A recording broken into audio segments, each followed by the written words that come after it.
We need to formally adopt that report.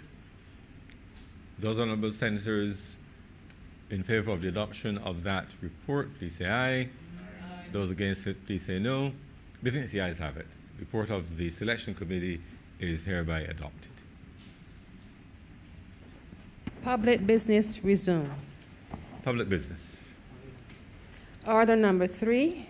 Order number 3. In the name of the Honorable Leader of the Senate, to move the passing of a resolution to approve, in accordance with Section 5 of the Crown Lands Vesting and Disposal Act, Cap 225, the lease to the Duke of Edinburgh's International Award Barbados Charity of the parcel of land, the property of the Crown, namely Lot 2, being part of the property known as Culloden Farm in the parish of St. Michael, and in this island to be used as a headquarters base to house the Duke of Edinburgh's International Award Barbados Charity and to facilitate its development programs. Senator Walcott. Thank you, Mr. President. And this one I will be brief.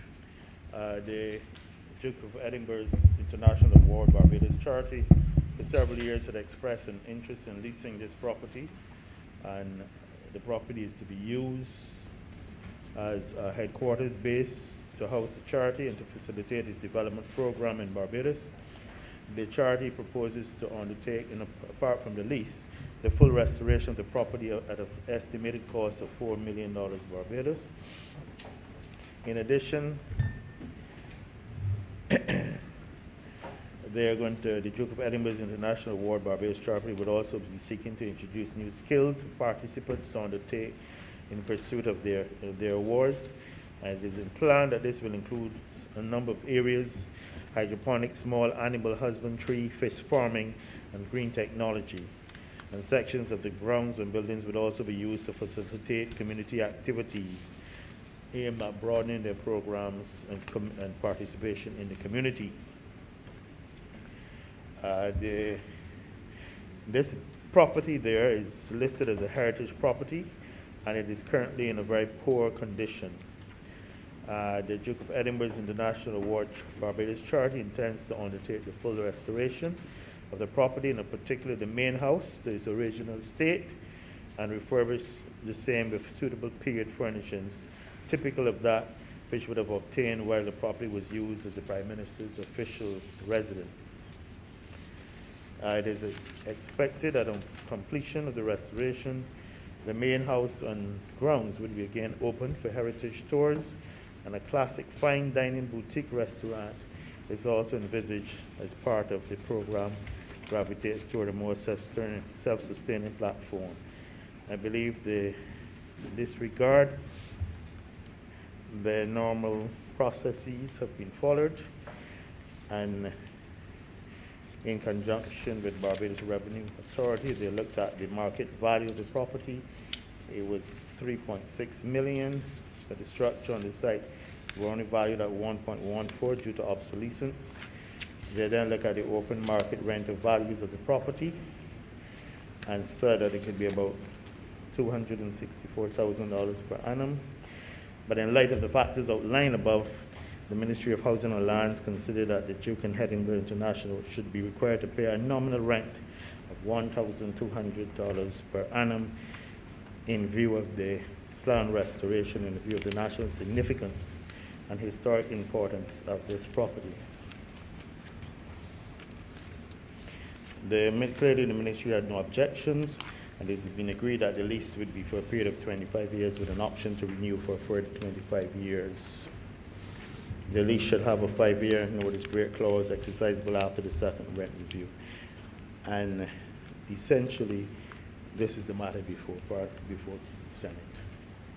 I beg that this resolution do not pass. Thank you, Senator Walker. Senator Franklin. Sir, thank you very much.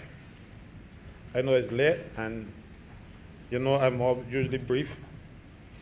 And this is one of the times, sir, when I don't like the rule that says that if a minister or a parliamentary propose something, that it doesn't have to be seconded, because I would be the person to second this resolution. Sir, I am not one of those people who have become so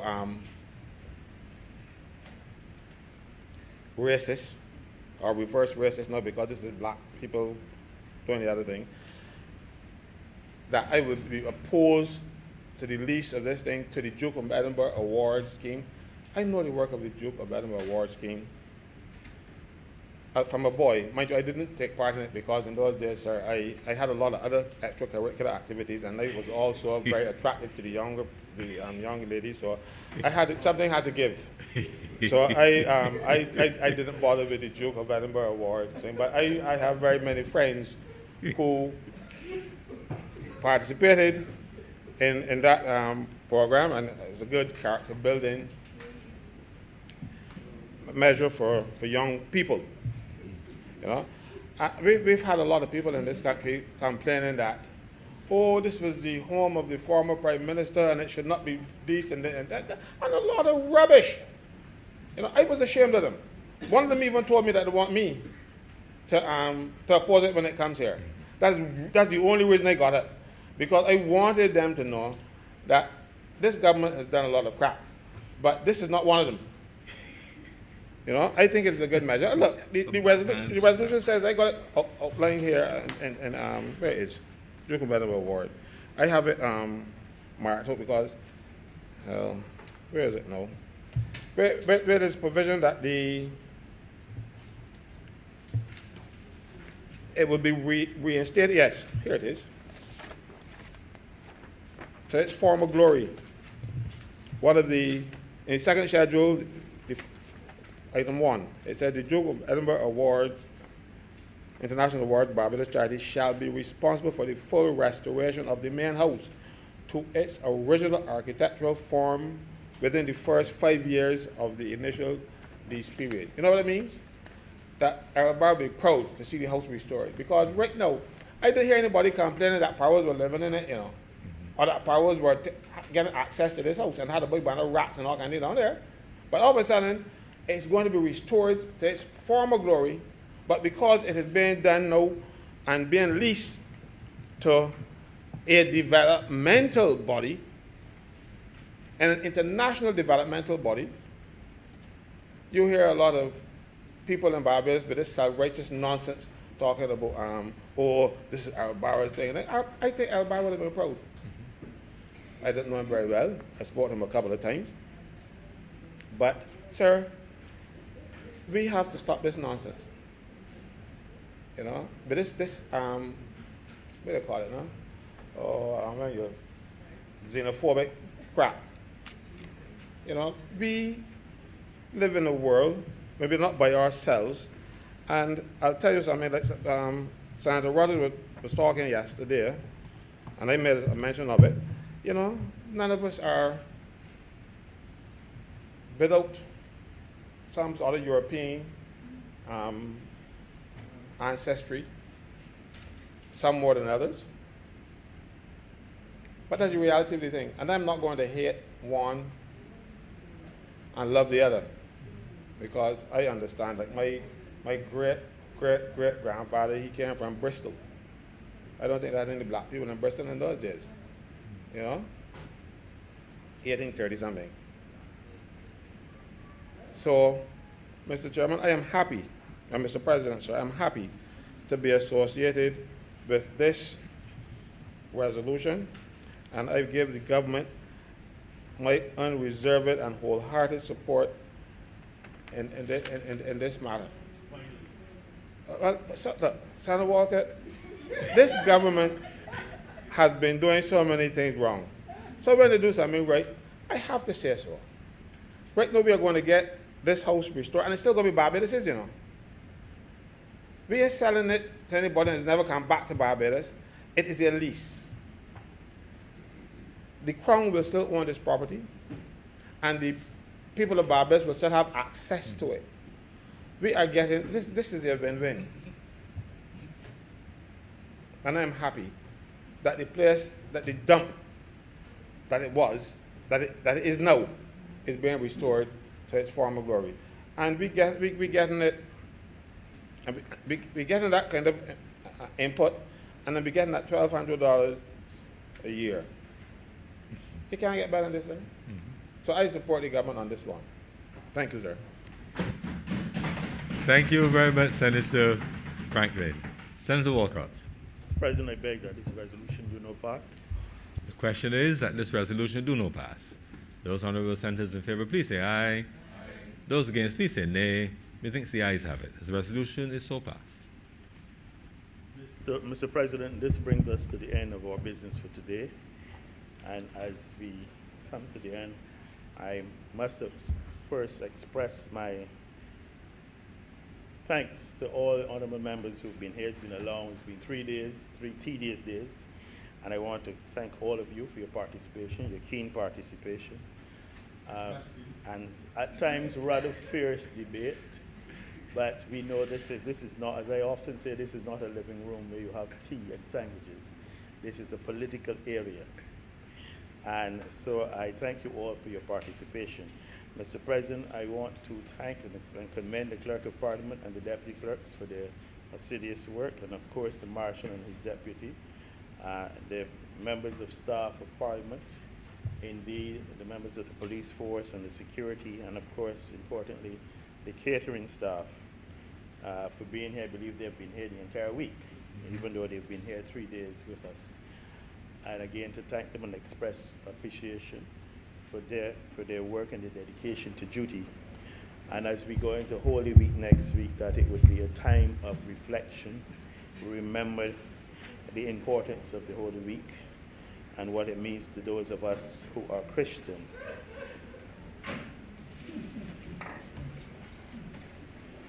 And to us, those of us who are Christian, that we will be mindful and reflective in that period, recognizing where the Father has brought us from, how we've been able to manage with COVID, and indeed hoping for a better tomorrow and looking forward to it, and knowing that we, as a group together, will get through this. And thank you, Mr. President. Thank you. Mr. President, I now beg that this sitting be suspended, be adjourned, sine die. I wonder.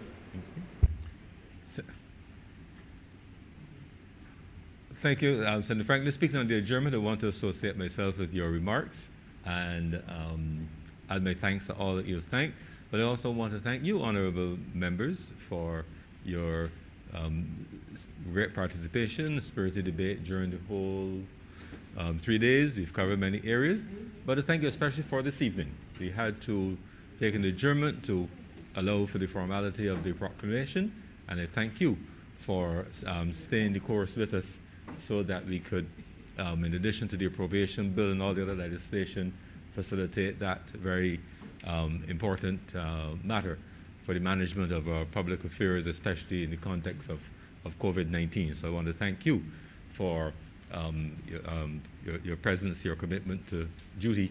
I know that it's difficult for most of us, right? There are only a few persons in the Senate for whom government is their full-time business, and therefore 3 days straight here is indeed a great sacrifice. So thanks to clerks, staff, all concerned. Thanks to the press. We are no longer physically present. We have all the electronic means of coverage. But we thank them for their interest on behalf of the people, and to the wider public who follow us. During the course of some of our interesting, colorful, spirited debate yesterday, someone who was watching from Canada messaged me. I saw the messages afterwards, but they messaged me to say, I see that a certain one of your senators, whom I shall not call, but my dear friend, he said, I see that your dear friend is making you work very hard today. But such is the nature of interest in what we do here, that not only Barbadians at home, but Barbadians abroad do, in fact, pay attention to what we do and what we say.